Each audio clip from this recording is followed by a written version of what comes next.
Goodness me. Now, George Clooney is an A-lister and he appeared on 60 Minutes. He talked about his decision to stop supporting Joe Biden during the presidential election. He gave a very self-serving answer, one that is actually contradicted by the facts, Kinsey. What's the response been like in the US? You're right. The response in the U.S. has been this guy did not realize after a fundraiser that Joe Biden wasn't equipped to run the world.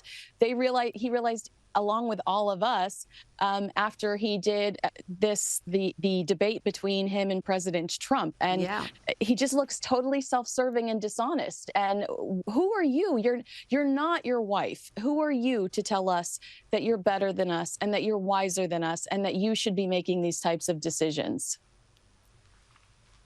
Yeah, we went through the timeline on last night's program. He did that fundraiser, the one where Joe Biden had to be helped off stage by Barack Obama, said nothing afterwards. I think it was a couple of weeks later when that infamous debate occurred where Joe Biden was completely incoherent. And when Biden was refusing to step down in the weeks following that, that's when George Clooney finally wrote that op-ed, which is now saying that, you know, he essentially was courageous and brave and refused to be silent in the face of what was obvious. So, sorry, we've got the receipts, George, we've got the receipts. Now, let's talk about Kim Kardashian. She's set to testify against the Parisian underground gang accused of coordinating the robbery against her in 2016. The thieves allegedly stole $10 million worth of jewels, including a $4 million wedding ring then husband Kanye West gave her. Tell us about this lengthy investigation. French officials have ordered 12 of the 17 suspects to trial. And finally, the trial's beginning. I mean, this case occurred years ago.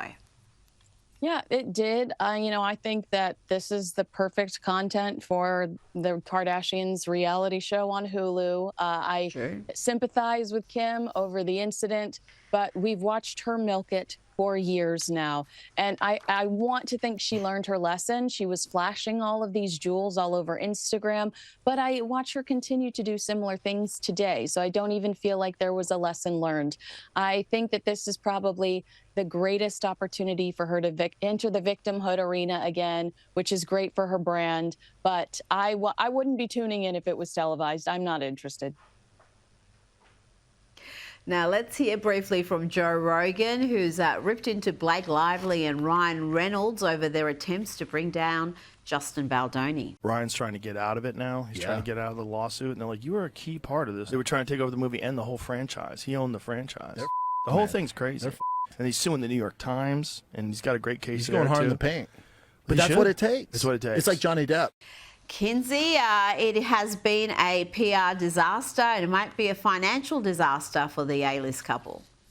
Rita, my dream salon visit would be you on my right side and Joe Rogan on my left side, because did that not feel like a gossip session you fiercely wanted to get involved in? Watching Joe Rogan have any sort of opinion on Blake Lively whatsoever blows my mind. And I am eager to see how this all plays out. But I feel like I think both parties have serious regrets at this point in time. Oh, absolutely. It's going to end in tears, but I think for Ryan Reynolds and Blake Lively, it's going to be a very expensive nightmare. Kinsey Schofield, thank you so much for your time tonight.